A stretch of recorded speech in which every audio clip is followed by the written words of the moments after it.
This is Team 12. Our project is called InstaSuites. I'm Sam Siddle. Also on our team is Nabra and Cassandra. So for our project, we decided to go with a candy dispensing machine. We wanted to be able to have fast and easy access to candy, sort of no matter where we are. I guess our focus would be for studying or maybe on a desk, that type of thing, so that you can have sweets whenever you want during studying or whatever you're doing on the computer. So today we're going to discuss the planning process, different project management things, customer needs, project specifications, go over a little bit of economic analysis, and then end with the conclusion. So here's one of our first sketches for our candy dispenser, just what we had in mind of what it would be like along those lines. So here's our mission statement. Like I said earlier, we pretty much just want something that can easily and fast deliver candy fast, and is meant for smaller spaces. So like I said, desks. We didn't want it to be too big to take up desk space, so we stressed a small base on our design. Obviously, cheap is good, durable, and we wanted to preserve the candy so that you didn't have to constantly change it out or have small or stale candy being dispensed to you. So we made the containers, airtight. I think that's about it. We're planning on making it out of wood and plastic, just easily available material. So you might be kind of wondering why, like there's candy dispensers already, why not just have a bowl sitting on your desk full of candy? And yeah, those are typically, they're pretty convenient, but we want ours to sort of encompass all of the most convenient, good aspects of all of those, incorporated all into one product.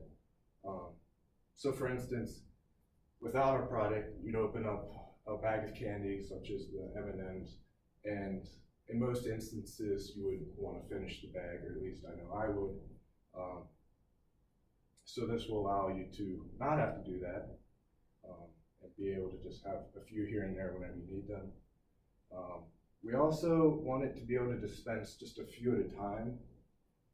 As in this picture, this person has quite a few, I guess, more than enough that they could put in their mouth at once. So we're thinking along the lines of maybe just like 4 or 5 pieces at a time, something that can easily be eaten all at once.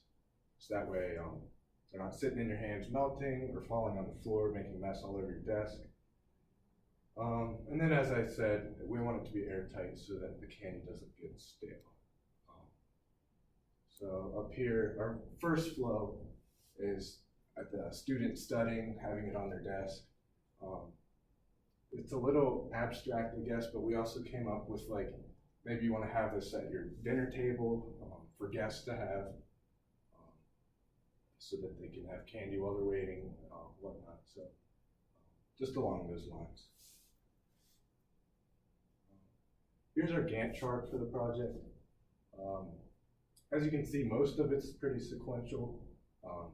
Just you have to complete one test to move on to the next. Except for the economic analysis, it, as you can see, spans the whole thing. So during all the other processes and testing and everything, we'll constantly be updating the economic analysis. We don't exactly know right now, it's just estimates, but what things will cost, what we'll sell them for. So we'll be monitoring and changing and analyzing this all throughout our work. And then you can see here during like the manufacturing design and prototyping and stuff, these can run in parallel. So we can work on these at the same time as well as like the specifications and concept generation. So those run in parallel. Simultaneously be working on them. So this is what we came up with for our customer needs. just some basic things that the average customer wants. I've gone through some of them. The container is going to be closed. We talked about volume, wanting it to be big enough that we didn't constantly have to refill it.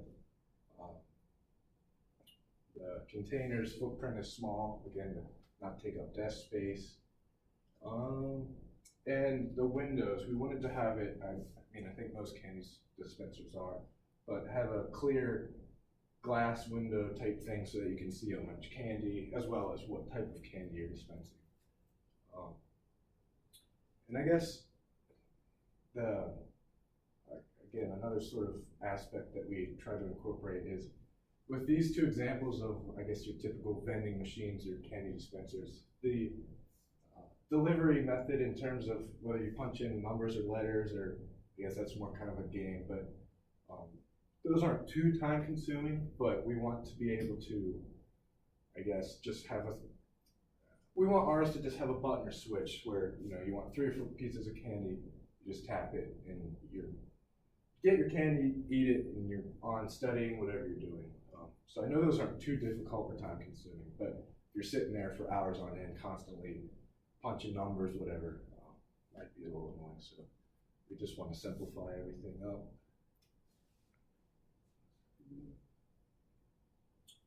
So here we made our QFD chart.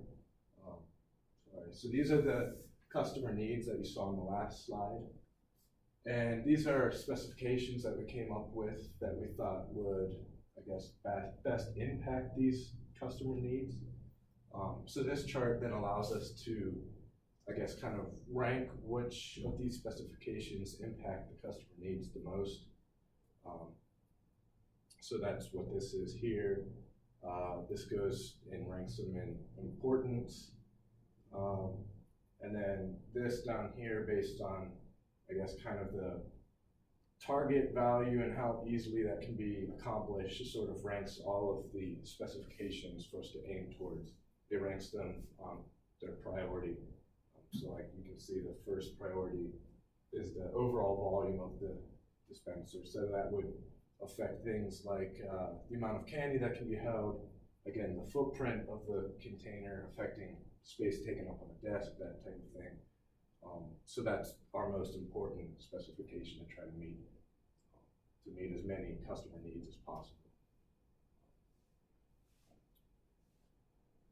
This is candy dispenser we found that is probably most similar to ours in terms of the desired environment and type of placement it would be in. You can see it's very small on a desk, probably for the same type of reasoning. But with this one, there's only one type of candy. Ours will have 3 that will allow you to have some variety and choose which kind you want given the circumstance. 30 ounces, we plan to have each of our 3 containers around that amount. We think that's a pretty good amount. And this one you can see is on sale for normally about $50. So that's, we're planning, again, it's all estimates in terms of the economic analysis stuff, but we think ours should be for about that much, maybe a little more. But then again, we get the added benefits of having 3 containers and the other things I was saying, airtight to keep it fresh, the easy delivery mechanism. So we think that'll be good pricing for ours. Here's our economic analysis. Our break even in terms of how many we need to sell is about 260, give or take a few, for us to start making profit, given that we sell them at the $50-ish mark and it costs about $20 to make. So, and then just to wrap up and conclude, our product is to be able to access snacks, candies, whatever quickly, and I guess enhance that whole experience in terms of just ease. We want it cheap and tasty, and like I said earlier, we think ours just combines everything that all the other dispensers have into one. So